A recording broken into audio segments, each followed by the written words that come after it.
Foro Patrio.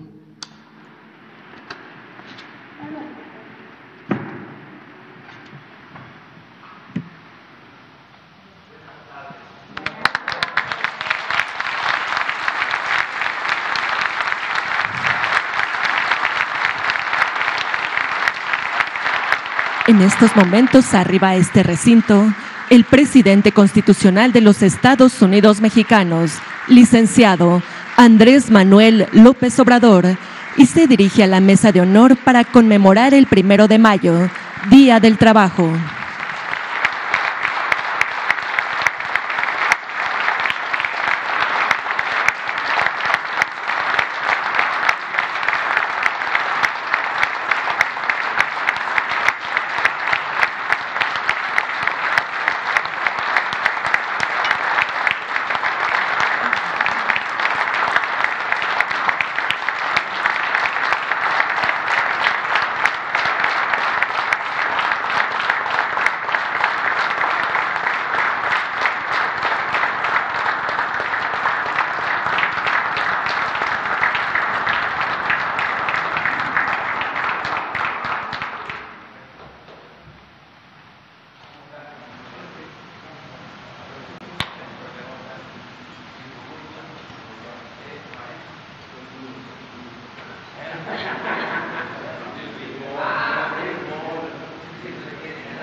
Sean tan amables de tomar asiento.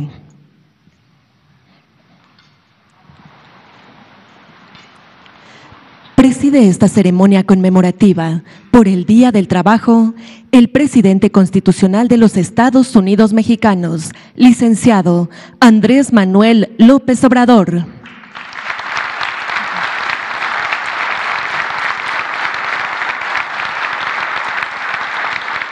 Lo acompaña la maestra Luisa María Alcalde Luján, secretaria del Trabajo y Previsión Social.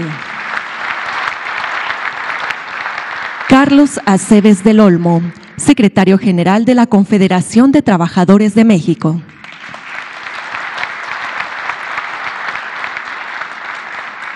Isaías González Cuevas, secretario general de la Confederación Revolucionaria de Obreros y Campesinos.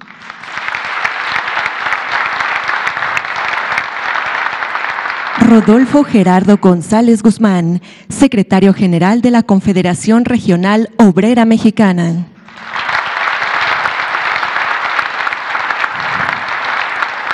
Francisco Hernández Juárez, secretario general de Telefonistas de la República Mexicana.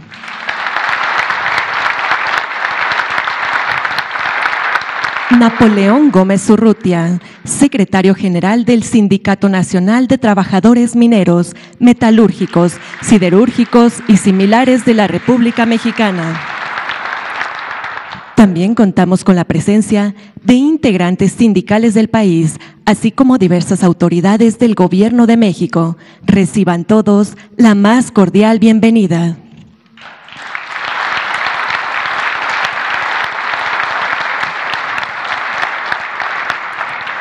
A continuación se presentará un video.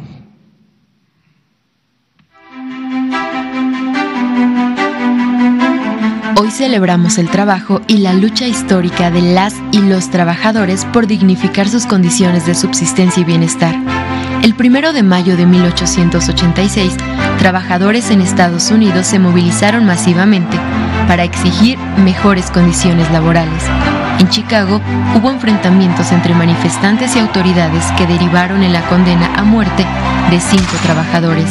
Estos hechos se volvieron el símbolo de la resistencia obrera ante la injusticia.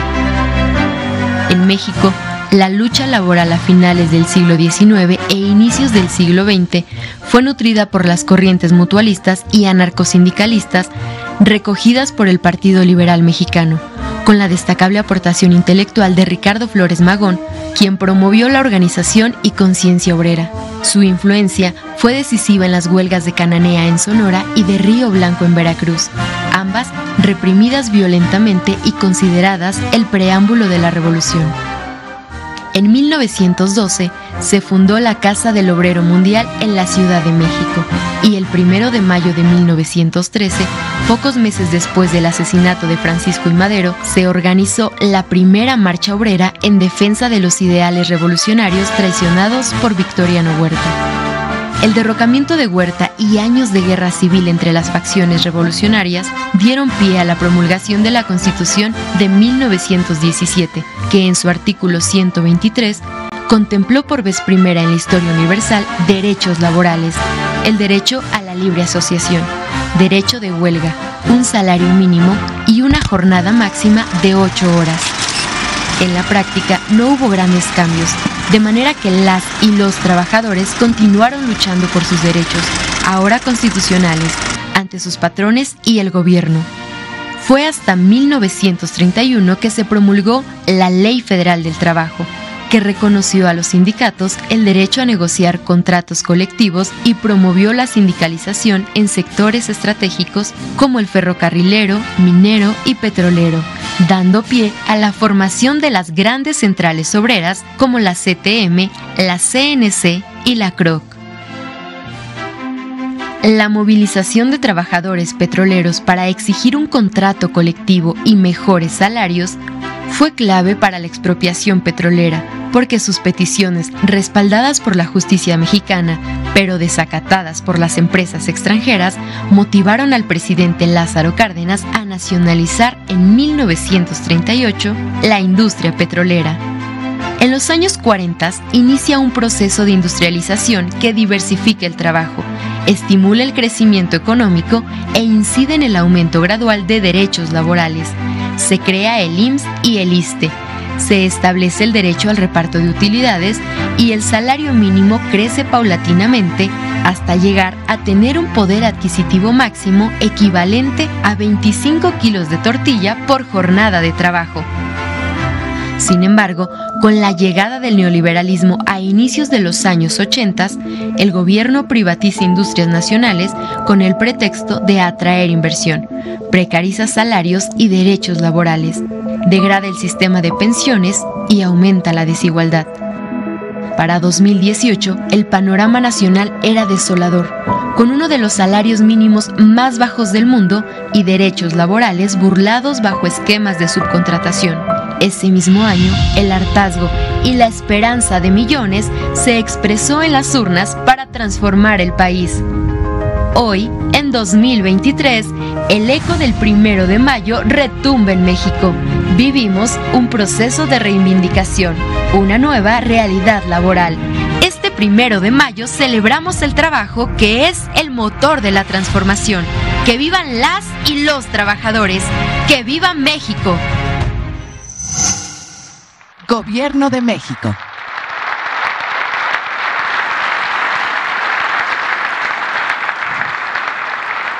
Hace uso de la palabra el profesor Patricio Flores Sandoval, secretario de Comunicación Social de la Confederación de Trabajadores de México.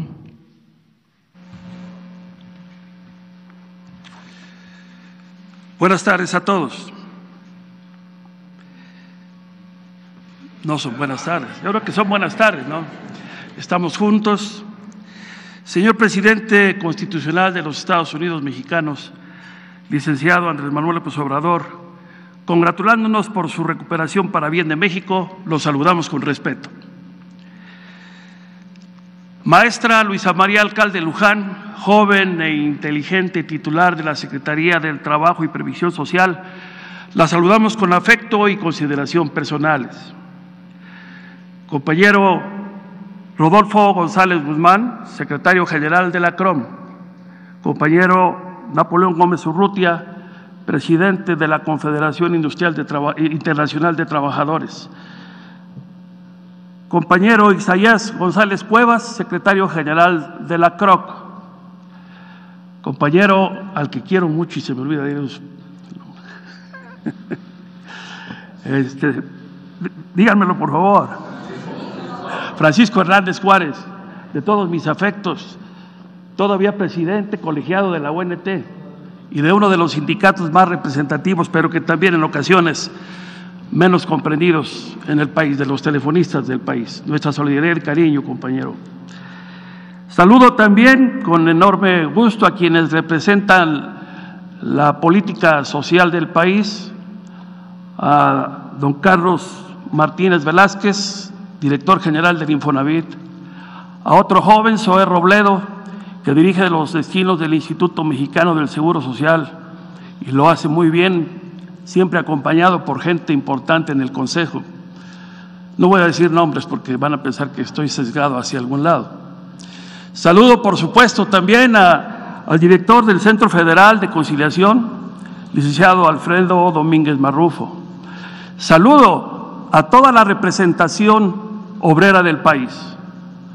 Saludo a todos los líderes que con su trabajo le dan constancia y paz laboral a nuestro país. Compañeras y compañeros, señor presidente, agradecemos en todo lo que vale su anfitrionía por lo que representa la tradicional conmemoración del Día Internacional del Trabajo proveniente del proceso histórico de la humanidad y su evolución en el transcurso de los tiempos, los contextos y las circunstancias. Ciertamente rememoramos lo ocurrido en el año de 1886 en la ciudad estadounidense de Chicago. Tenemos y valoramos aquellos hechos injustos, trágicos, sangrientos y asesinos que lograron lo que no buscaban. Más allá de la mera represión ejercida contra los sindicalistas, se convirtieron en símbolo universal para la clase trabajadora de todo el mundo.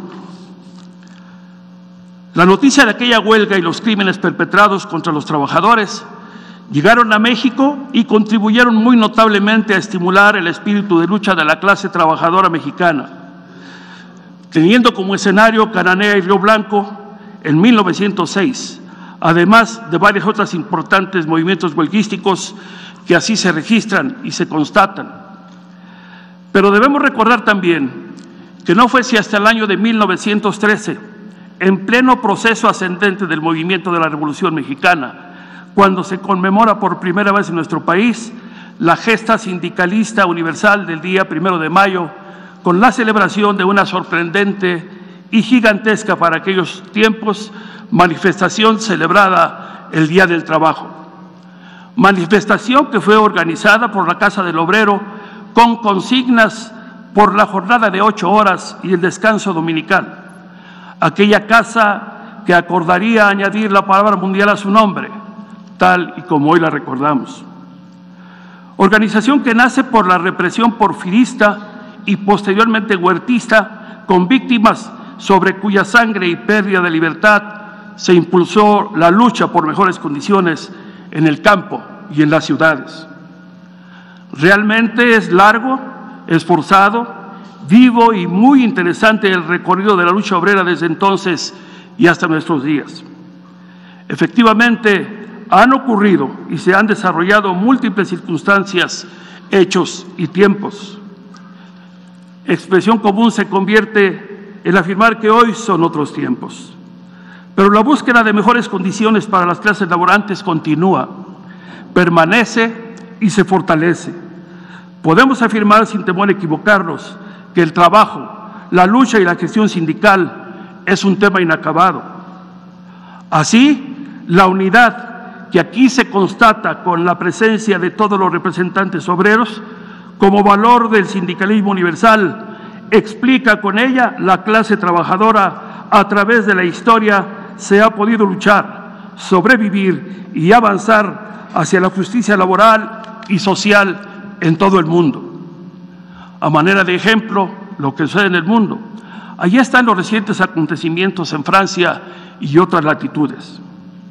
En México, la relación de trabajo supone el principal medio para que las y los trabajadores accedan a los derechos y prestaciones asociados con el empleo formal en el ámbito del derecho del trabajo y la seguridad social en niveles dignos y acordes con nuestros derechos humanos.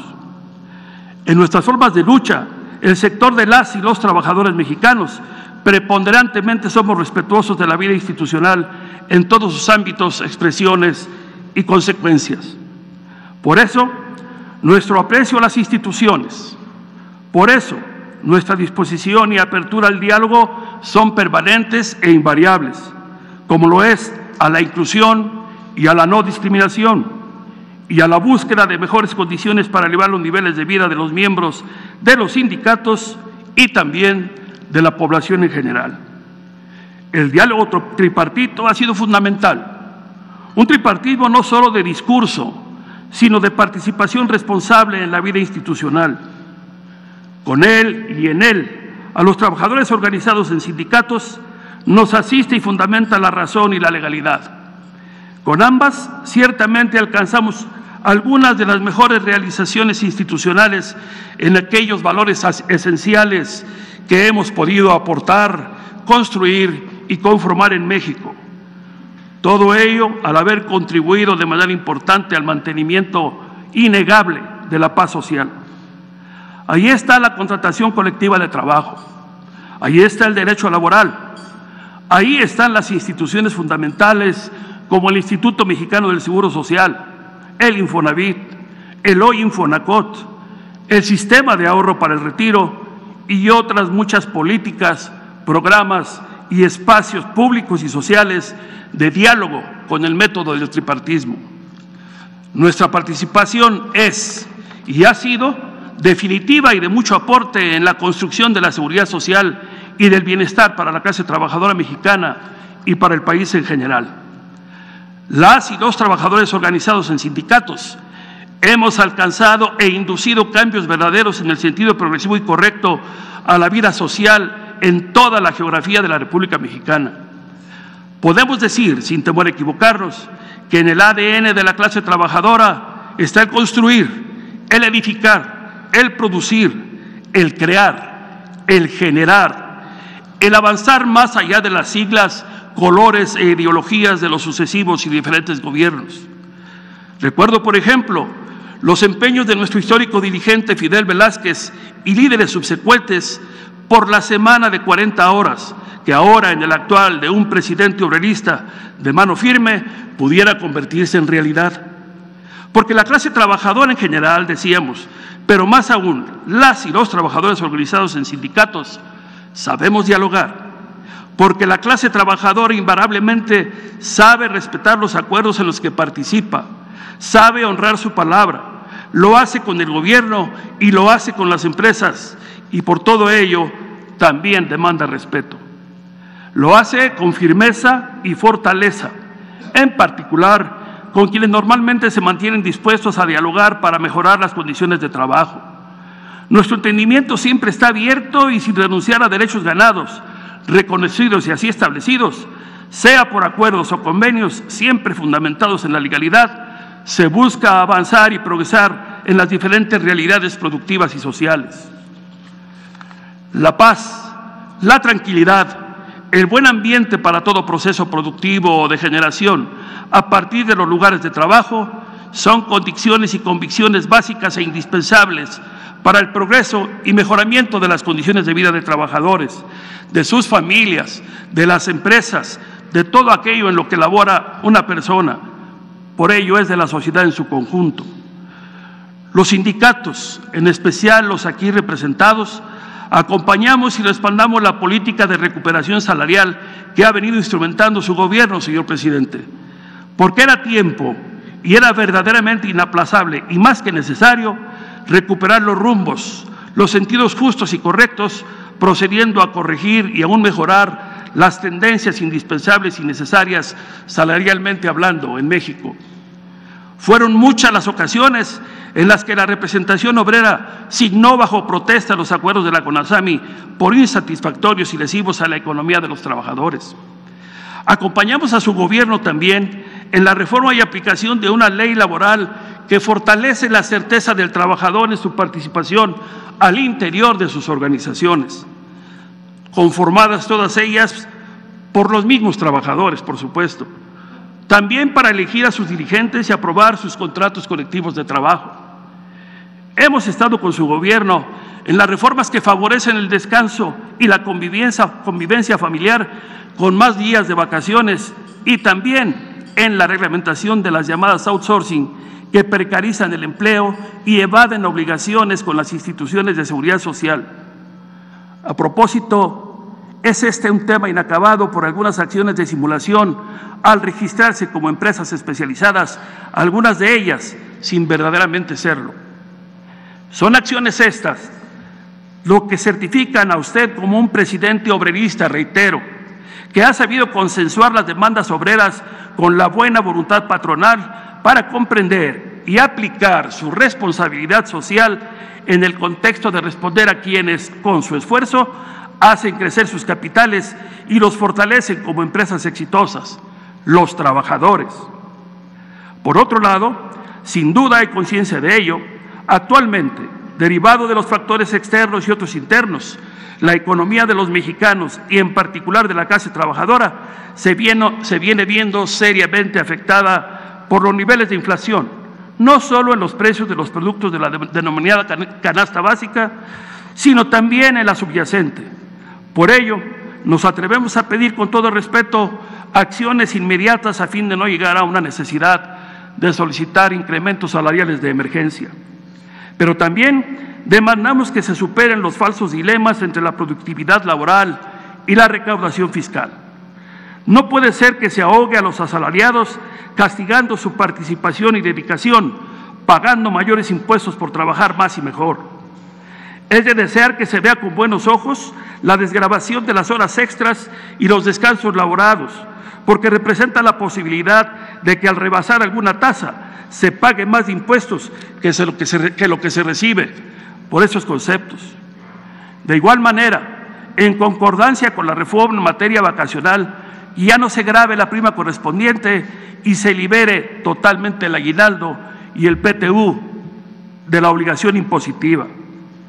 Y en el caso de las AFORES, aspiramos a que los más de 5 billones de pesos de los trabajadores que hoy administran lo hagan clarificando e informando a los más de 18 millones de dueños de las cuentas inactivas que ahí tienen un recurso que les pertenece.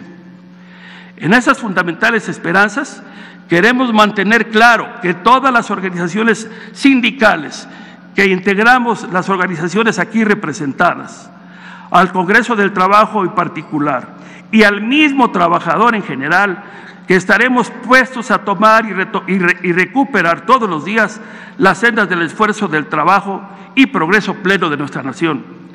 Ir hacia ese mejor país que anhelamos para todas y todos, ese país que debemos ser y por el cual día a día trabajamos, perseveramos y empeñamos nuestros afanes y esfuerzos desde hace muchas generaciones para lograr arribar a los órdenes superiores de organización y productividad social, a la cual desde siempre efectivamente aspiramos a pervivir en ella.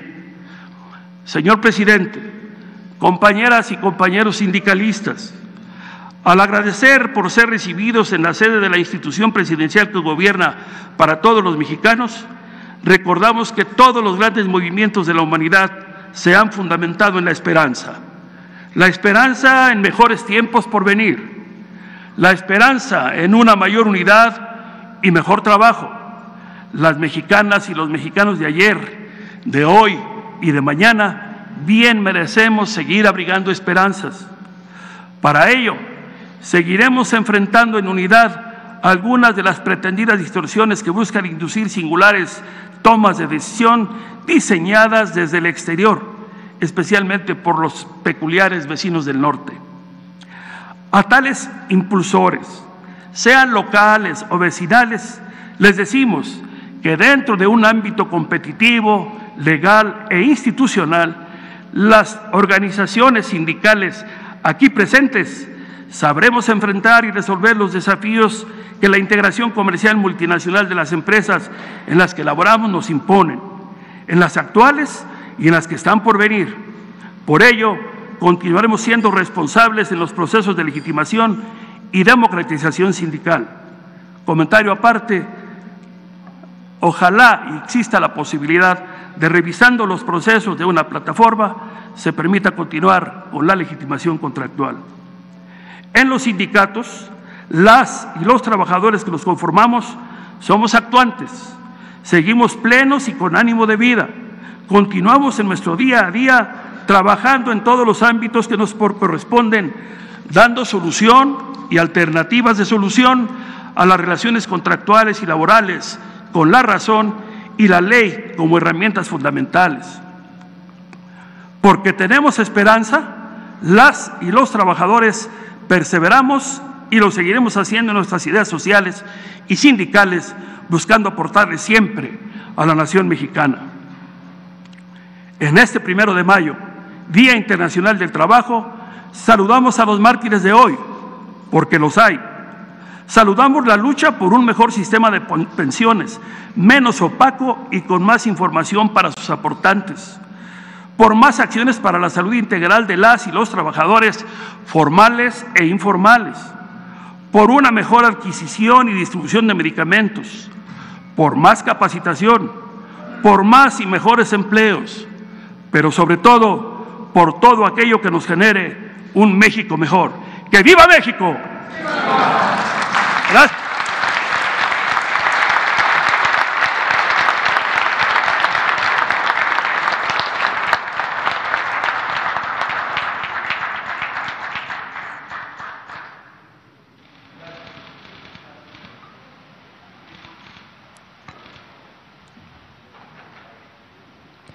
Toma la palabra la maestra Luisa María Alcalde Luján, secretaria del Trabajo y Previsión Social.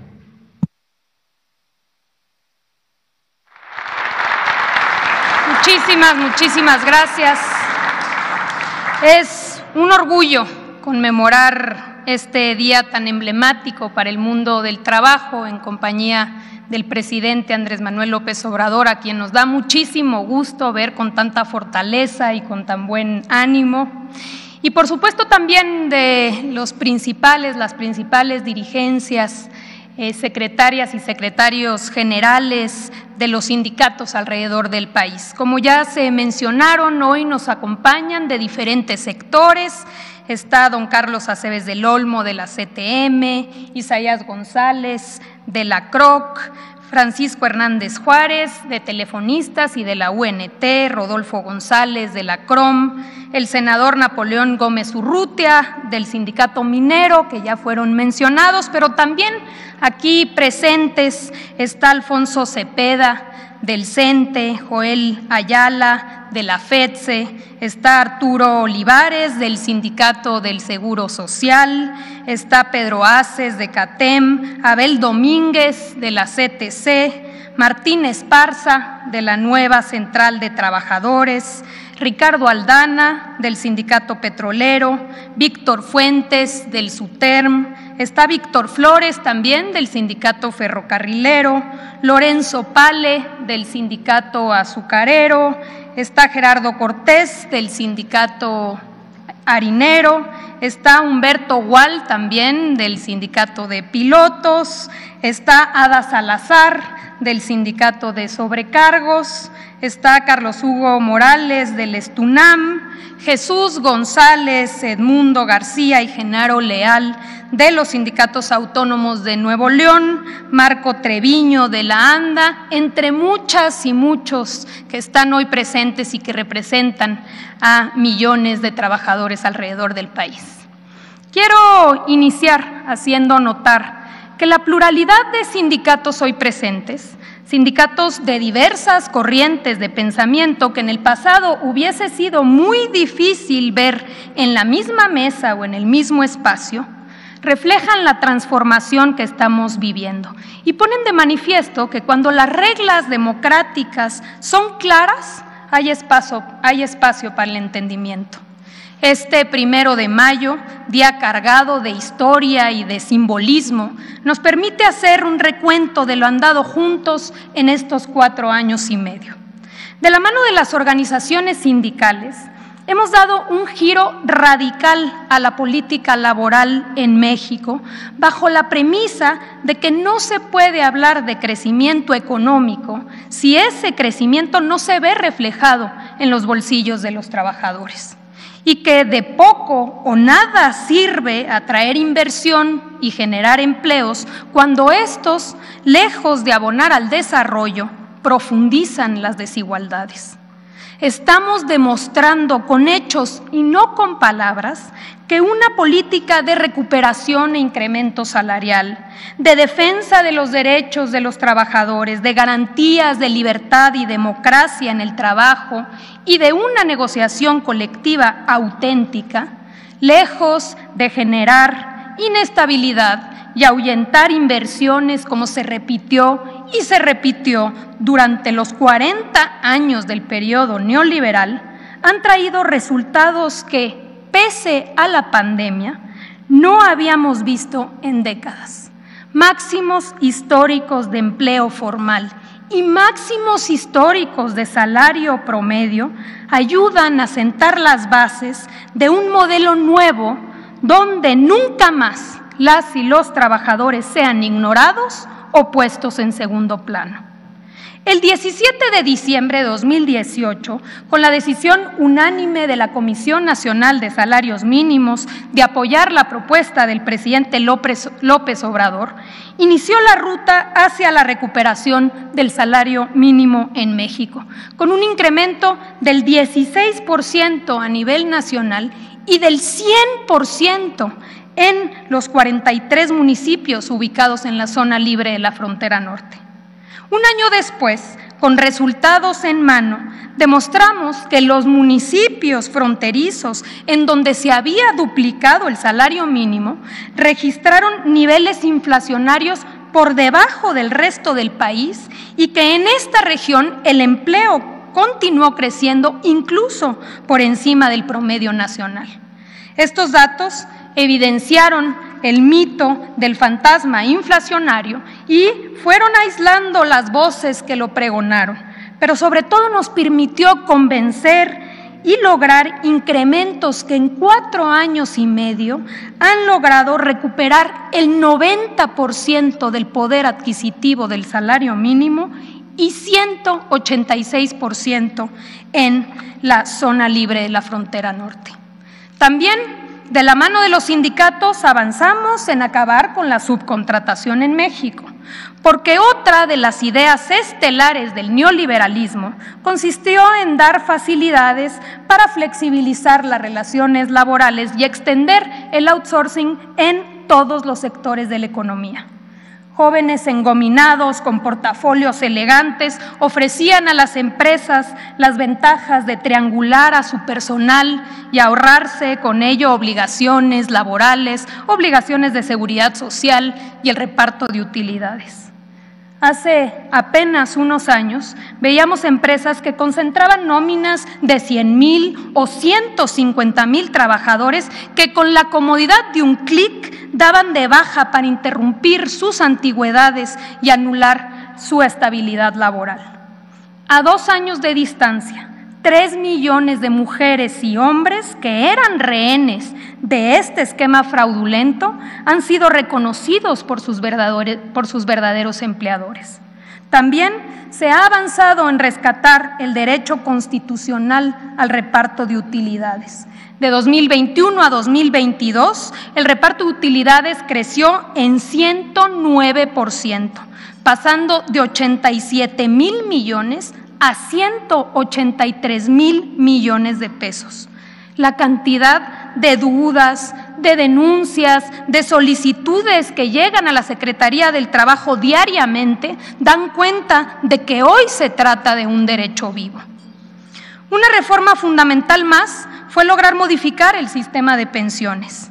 Las cuentas alegres que en el año 97 se proyectaron para acabar con el modelo solidario y pasar a las cuentas individuales, cayeron por su propio peso cuando la gente empezó a jubilarse con menos del 30% de su salario y, claro, con requisitos de acceso casi imposibles de cumplir. Logrando consensos, se reformó el modelo para incrementar la aportación patronal de manera paulatina y así garantizar pensiones que alcancen por lo menos el 70% del salario. También para poner un freno a los abusos de cobros de las AFORES y para bajar los requisitos de cotización para poder acceder a una pensión de 1,250 a 750 para 2023. Tan solo este cambio ha dado acceso a una pensión a más de 50,000 trabajadores que hubieran quedado fuera.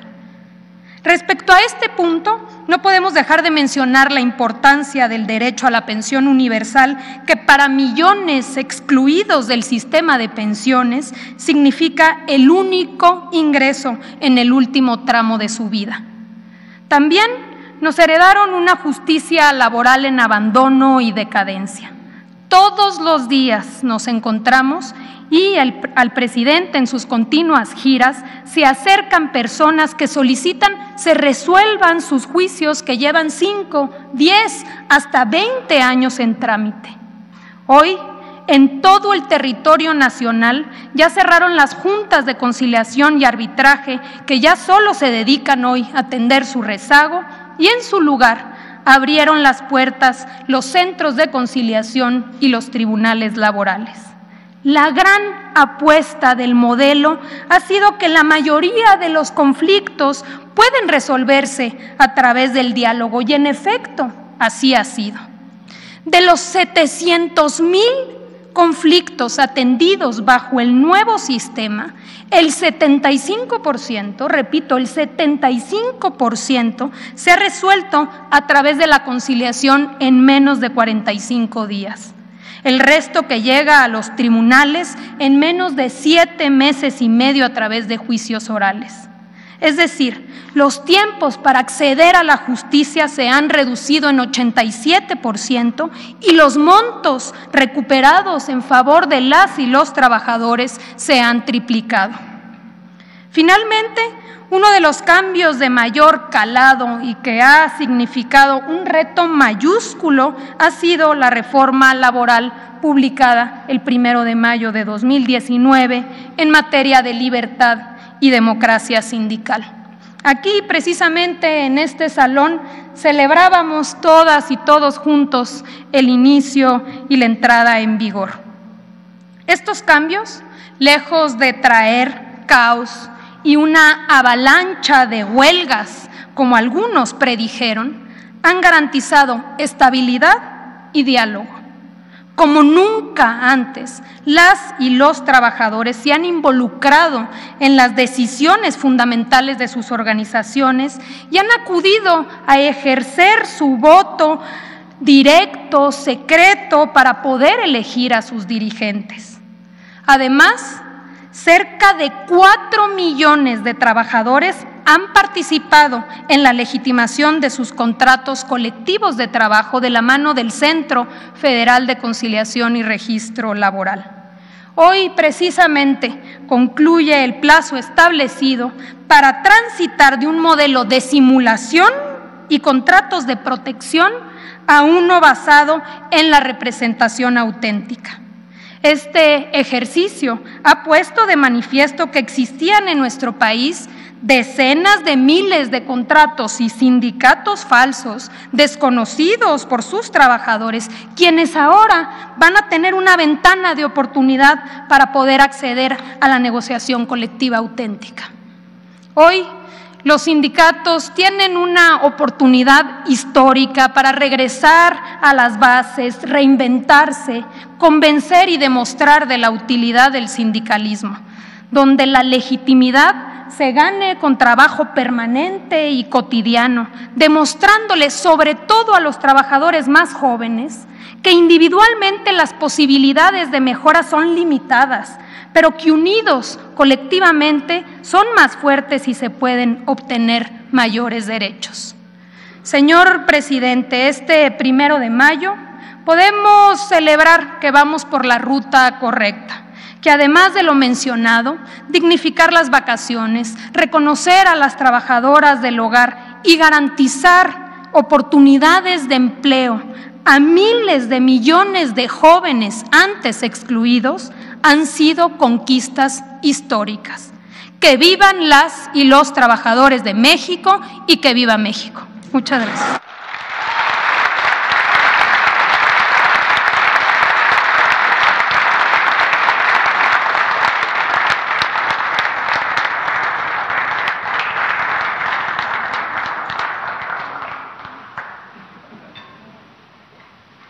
Escuchemos el mensaje que dirige el licenciado Andrés Manuel López Obrador, presidente constitucional de los Estados Unidos Mexicanos.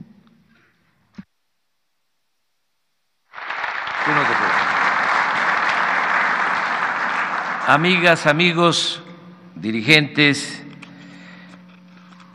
sindicales, mujeres, hombres, me da mucho gusto estar aquí con ustedes en esta importante conmemoración, en esta fecha histórica.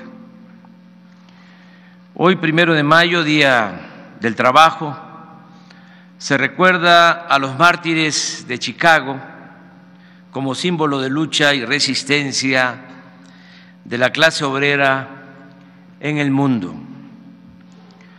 No debemos olvidar que hace 137 años 8 obreros migrantes, en su mayoría, fueron injustamente procesados por exigir de manera pacífica el derecho a la jornada laboral de 8 horas. A 5 de ellos se les sentenció a la pena capital. Todos los historiadores contemporáneos coinciden en que eran inocentes de los delitos que les fueron imputados, que los juicios fueron una farsa, que las ejecuciones fueron un escarmiento dirigido a desalentar a quienes luchan por sus derechos legítimos y que se creó contra ellos un clima social de linchamiento no muy distinto al que a veces intentan producir algunos políticos y gobernantes contra los migrantes en Estados Unidos. Sobre los mártires de Chicago, José Martí escribió unas palabras que bien pueden aplicarse a la inmensa mayoría de quienes se ganan el pan fuera de sus países de origen. Decía Martí: estos no son felones abominables, sedientos de desorden, sangre y violencia, sino hombres que quisieron la paz y corazones llenos de ternura, amados por cuantos los conocieron y vieron de cerca el poder y la gloria de sus vidas. Aquí en nuestro país también expresamos hoy nuestra más sincera admiración y el respeto a quienes lucharon y entregaron hasta sus vidas por mejorar las condiciones salariales y laborales de la clase trabajadora. Recuérdese que a la par de esa gran injusticia padecida por los obreros de Chicago, en nuestro país se vivían tiempos dictatoriales y los trabajadores del campo, de las fábricas y de las minas padecían de las más despiadadas explotaciones e inclusive había resurgido la esclavitud colonial. Además de los bajos salarios, las condiciones laborales durante el porfiriato fueron infames. Abundan los testimonios de maltrato y de jornadas de 16 horas. A las mujeres se les pagaba menos que a los hombres. Se recurría al trabajo infantil para abaratar la mano de obra y no se contaba con ninguna prestación adicional al salario, ni un día de descanso remunerado, vacaciones, indemnización por accidentes de trabajo, no había pensiones, ni jubilación, nada, absolutamente nada. El cónsul inglés Cardin, en su informe en 1896 a los industriales de Manchester, calculaba que 12% de los obreros de las fábricas textiles de México eran niños de ambos sexos. No está de más subrayar que no existían leyes laborales para impartir justicia en la relación obrero-patronal. Todo quedaba bajo el control de empresarios excesivamente ambiciosos y despiadados, y eran muy pocos, contados, los industriales con sentimientos humanitarios. En 1892, los dirigentes de la Confederación Obrera de las Fábricas del Valle de México enviaron un escrito a Porfirio Díaz, por demás realista y doloroso. En él le pedían su intervención para que garantizara el derecho al trabajo digno y a mejores condiciones laborales. El obrero de México, señor presidente, le decían, en vano consagra su vida entera al trabajo. El obrero tiene en el presente una existencia angustiosa para procurar un mezquino alimento a su familia y en el porvenir solo espera una vejez impotente, amargada por la miseria y afligida por las enfermedades. Nosotros no conocemos el ahorro, ese aliciente para el futuro, que aseguraría el pan y la educación para nuestros hijos y para nosotros algún descanso cuando se extinguieran nuestras fuerzas físicas o cuando una mutilación tan frecuente en nuestro estado nos impidiera trabajar. Sin embargo, no había ninguna respuesta. El gobierno evadía su responsabilidad social porque no había justicia social. El gobierno era un simple comité al servicio de una minoría rapaz, al servicio de potentados. Por eso fueron de gran trascendencia las huelgas de Cananea y de Río Blanco, así como la Revolución Mexicana, movimiento emprendido por los trabajadores y por el pueblo en contra de los potentados, de los gobernantes autoritarios, de la dictadura, de la prensa oficial y oficiosa y de los científicos, como se llamaba a los intelectuales al servicio del régimen porfirista. Aun cuando nos lleve tiempo y ya es la hora de la comida, es importante recrear lo sucedido en Cananea en 1906 y en Río Blanco en 2007. En Cananea estaba en explotación la rica mina de cobre que pertenecía al coronel estadounidense William Greene y que está situada más cerca de la frontera de Arizona que del centro sur de Sonora, de modo que en los hechos era un enclave estadounidense. Ahí los extranjeros mandaban en todo, ocupaban los puestos directivos, manejaban el comercio, vivían en las mejores casas y procuraban no mezclarse con los mexicanos. Además, había grandes diferencias salariales. La empresa ocupaba a 6,000 mineros mexicanos y a 600 estadounidenses. Los nacionales ganaban 3 pesos al día y los norteamericanos $3. Por si fuese poco, la jornada laboral exigida a los mexicanos era en promedio de 12 horas.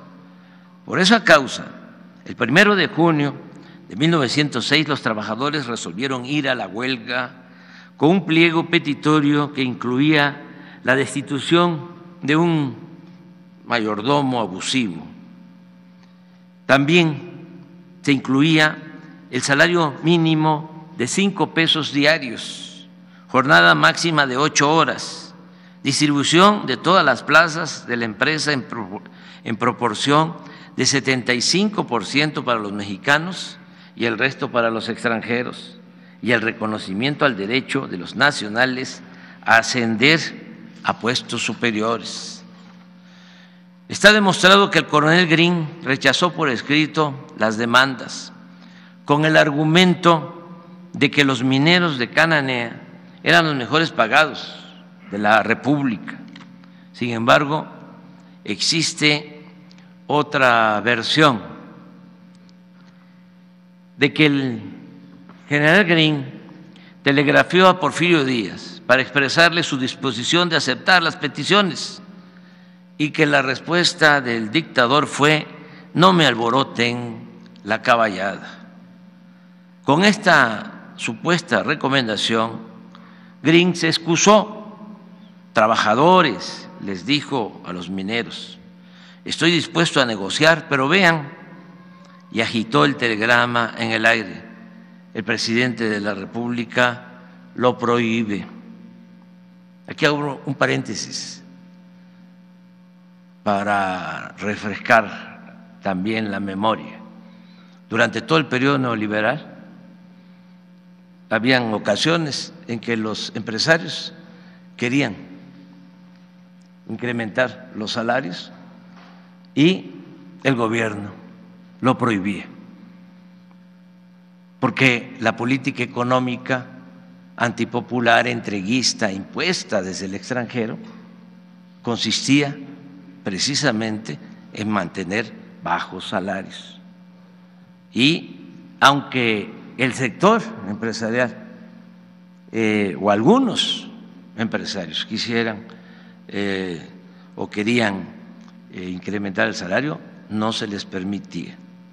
Cuando se habla de neoliberalismo, nosotros siempre hemos sostenido que en México neoliberalismo es neoporfirismo, es una calca de lo que se padeció durante el periodo de Porfirio Díaz. Lo cierto es que el general Green exigió al gobernador de Sonora, Rafael Izabal, que se trasladara a Cananea con fuerzas federales. Traiga sus tropas con usted. Pero casi al mismo tiempo, cuando una manifestación de mineros pasa por un depósito de madera de la compañía, se desata la violencia. Cosío Villegas consigna que viene el primer disparo, los primeros muertos y heridos, y la respuesta de los mineros de incendiar la maderería y matar a 2 norteamericanos. Se sabe que Rafael Izabal, a su paso por Naco, reclutó a 200 estadounidenses y llegó con ellos a Cananea. Un poco antes había arribado el comandante de la Gendarmería sonorense y también hizo su aparición el general Luis C. Torres, jefe de las fuerzas federales en el estado. Según Enrique Flores Magón, todas estas fuerzas participaron en la matanza y fueron asesinadas 27 personas, de las cuales algunos no eran mineros. 2 días después de la represión, tanto Torres como Izabal se ponen de acuerdo para fusilar a los dirigentes de la huelga. Así lo informa en un telegrama Izabal a Ramón Corral, ministro en ese entonces del Interior del gobierno de Porfirio Díaz. Podrán ser condenados, le dice el gobernador de Sonora a Corral, por sediciosos, Manuel M. Diegues, natural de Jalisco, socialista decidido; Esteban Vaca Calderón, natural de Tepic, bastante ilustrado e inteligente, que buscó trabajo de minero sin más fin que relacionarse con el pueblo y sublevarlo; José María Ibarra, comerciante en pequeño, natural del Fuerte, Sinaloa. Estos son los que ahora tenemos perfectamente aclarados con documentos u otras pruebas que están en correspondencia y combinación con los Flores Magón. Seguro que aparecerán otros, pero a estos el general Torres y yo creemos conveniente fusilarlos, pero a la luz del día, para que el ejemplar castigo surta sus efectos. Ramón Corral no estuvo de acuerdo con el escarmiento propuesto por la pareja Torres e Izabal. Tal vez fuera igual de canalla que ellos, pero sin duda era menos tonto. En un telegrama dirigido al gobernador Izabal le dice que es imposible fusilar a los instigadores de los desórdenes porque causaría grande escándalo en el país, que les aplique el juez todo el rigor de la ley y después les mandaremos a San Juan de Ulúa a extinguir su condena. Y en efecto, eso sucedió. El juez Demetrio Sodi niega el amparo a los dirigentes y conforme a la consigna, Manuel M. Diegues, Esteban Vaca Calderón y Samuel Ibarra fueron sentenciados a permanecer 15 años en el presidio de San Juan de Ulúa, Veracruz. Más tarde, Sodi llegaría a ser presidente de la Suprema Corte de Justicia. Según el periodista italiano Carlo de Fornaro, en 8 años de carrera en el Poder Judicial acumuló una fortuna de más de $1 millón y su máxima era: no hay más justicia que la real gana de quien manda. En cuanto a Diegues y Vaca Calderón, en 1911, con el triunfo maderista, salieron de las tinajas heladas del purgatorio de San Juan de Ulúa. Luego de Cananea se produjo la rebelión en la zona textilera de Orizaba, particularmente en Río Blanco, Veracruz.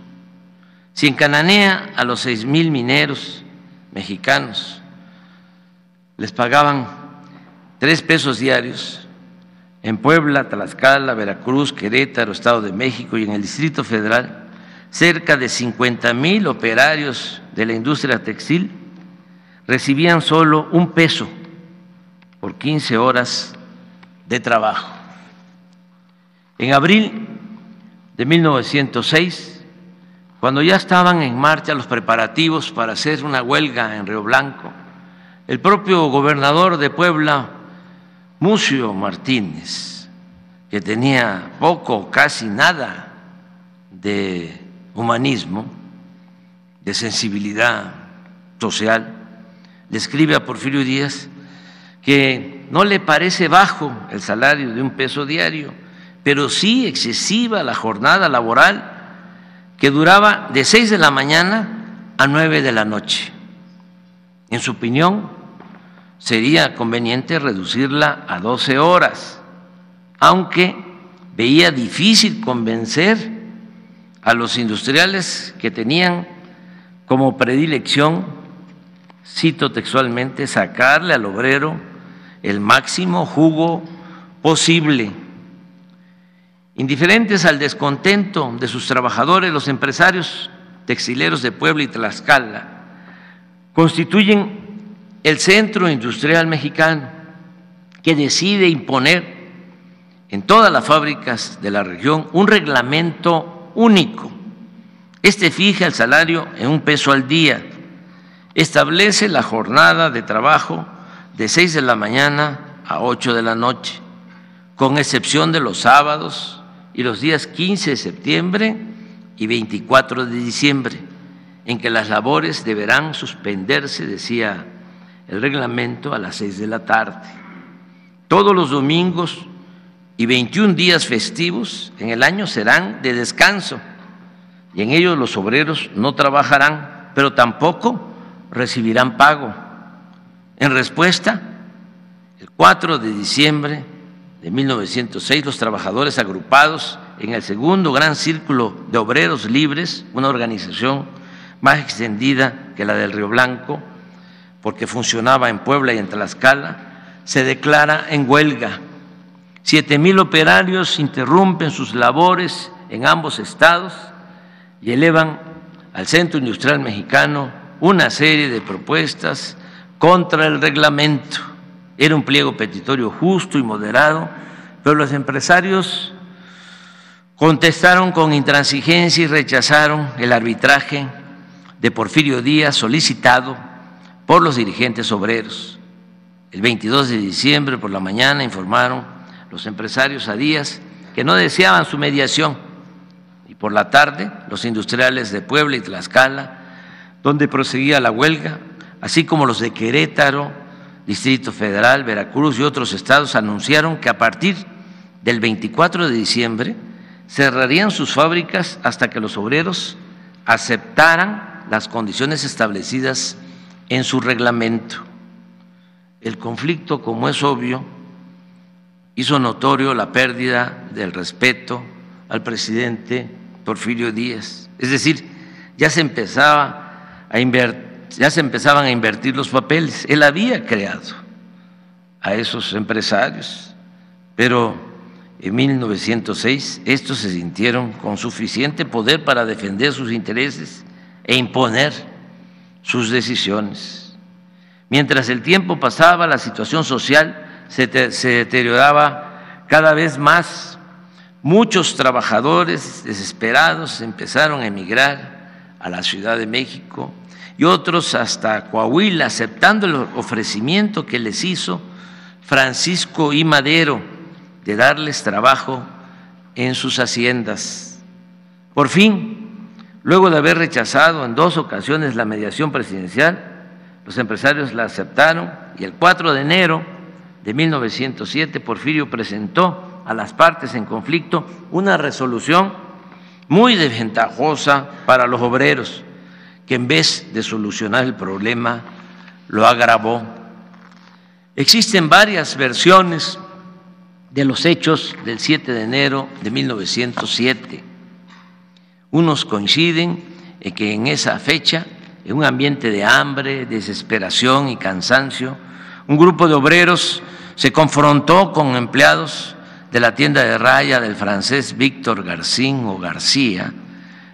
Según otros historiadores, los trabajadores arrojaron piedras contra el almacén, les dispararon desde adentro y 2 obreros cayeron muertos.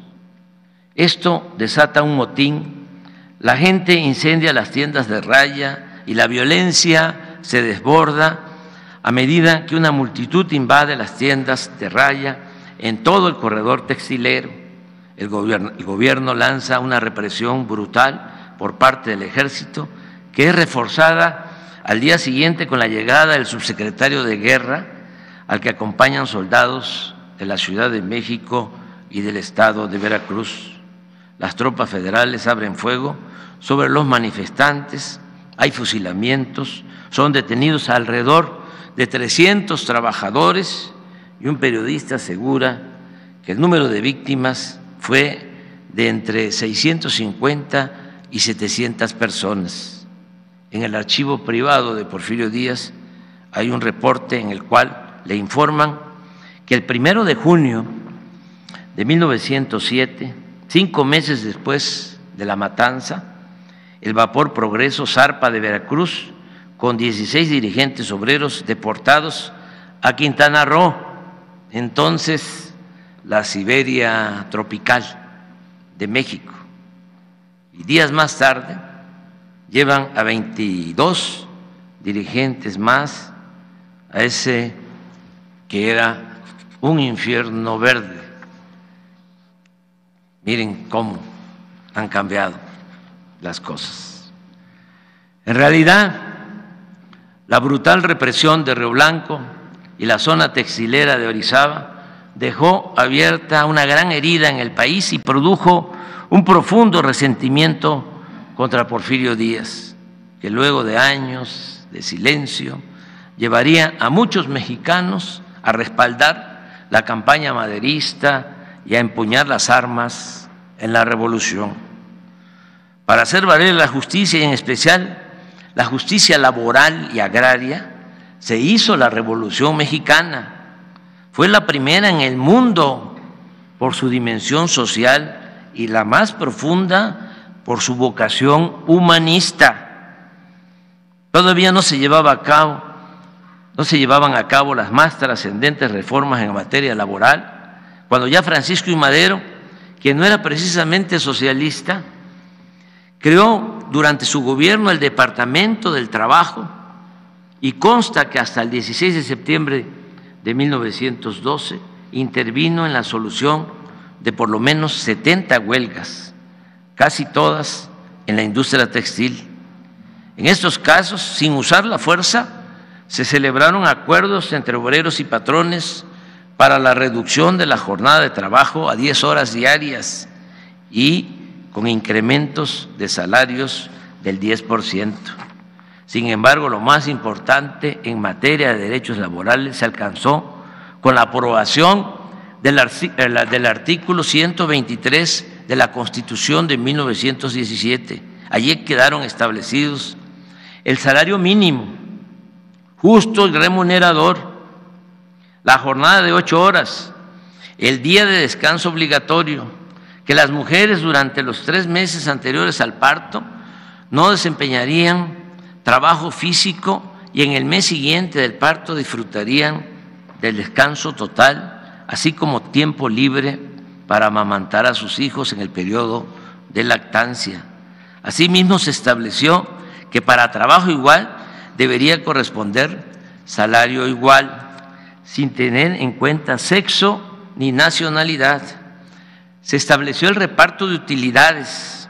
Las horas extras de trabajo se debían pagar 100% más que una jornada normal. Habitaciones, servicios médicos y unidades recreativas en centros de trabajo, responsabilidad de empresarios por accidentes y enfermedades de los trabajadores, indemnizaciones por muerte o incapacidad, derecho a la formación de sindicatos, el reconocimiento del derecho de huelga, la creación de juntas de conciliación y arbitraje, el establecimiento de cajas de seguros populares en beneficio de los trabajadores. Asimismo, se consideraron como de utilidad social las cooperativas para la construcción de viviendas, entre otras prestaciones. Ninguno de estos derechos existía en el Porfiriato.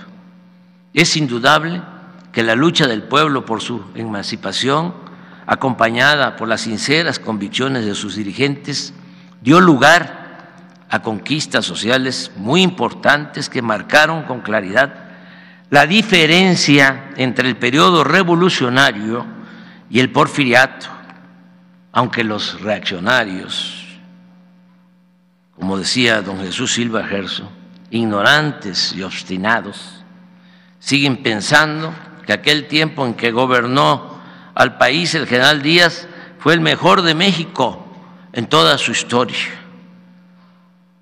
Hay insensatos, parece mentira, señalaba don Jesús, que niegan el desarrollo de la nación alcanzado en los últimos lustros. Mas para un hombre progresista de nuestros días, el balance del porfirismo arroja números rojos. Si no hubiera sido así, no habría estallado la revolución. Y en efecto, por el sacrificio de los mexicanos que participaron en esa gesta histórica, no por concesión gratuita, se creó un nuevo orden social con mayor movilidad y justicia. Debe recordarse también que con los gobiernos posrevolucionarios surgieron el Instituto Mexicano del Seguro Social y el Infonavit, entre otras instituciones de apoyo a la clase obrera. No obstante, durante el periodo de 1983 a 2018, una constante de los gobiernos neoliberales o neoporfiristas fue quitar derechos y conquistas a la clase trabajadora, sobre todo limitar de manera brutal e injusta el aumento al salario mínimo, al grado que en 36 años el poder adquisitivo de los trabajadores se redujo hasta en un 70%. La justificación de esta infamia era que el aumento al salario ocasionaba inflación, una gran mentira, un vil sofisma de la tecnocracia al servicio de la oligarquía que en ese entonces mandaba en México. Ahora las cosas son distintas. El gobierno actúa con independencia como verdadero juez y no está solo al servicio de empresarios o de banqueros. El salario mínimo ha aumentado en 90% en términos reales, como nunca en la historia reciente. Se ha incrementado el reparto de utilidades. Hay condiciones favorables para que los trabajadores democraticen sus sindicatos con el voto libre y secreto. Los servidores públicos de la Secretaría del Trabajo no son impuestos por los potentados. Ahora es Luisa María. No es una empleada de ningún empresario del sector minero, de los que expulsaron a Napoleón. Ya eso no pasa ni volverá a pasar.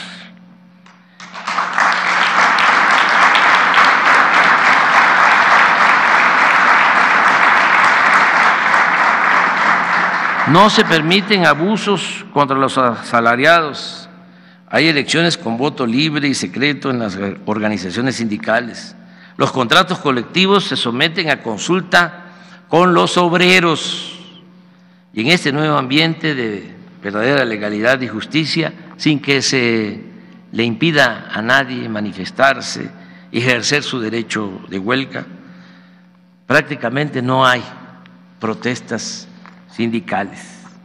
Amigas, amigos, dirigentes, solo me resta agradecerles porque he contado con la comprensión y el apoyo de ustedes, independientemente de las banderías partidistas, como aquí se ha mencionado. Siempre he tenido el apoyo de ustedes en el tiempo que llevo gobernando al país. Pueden estar seguros de que bajo los mismos criterios de legalidad, democracia, libertad sindical y justicia para los trabajadores, nos seguiremos conduciendo en el resto del tiempo que nos queda de mandato. Estoy seguro de que continuaré contando con ustedes y con el apoyo de la clase obrera de México, con su cooperación y con su solidaridad. De mi parte, ustedes siempre encontrarán extendida mi mano abierta y franca en señal de amistad y compañerismo. Somos distintos porque somos libres y somos demócratas, pero nos debe unir siempre, y eso es lo que estamos demostrando, el amor al pueblo y a la patria. Cuando se tienen ideales, son más importantes las causas que se defienden que el carácter, el habla o el temple de los dirigentes. Muchas gracias.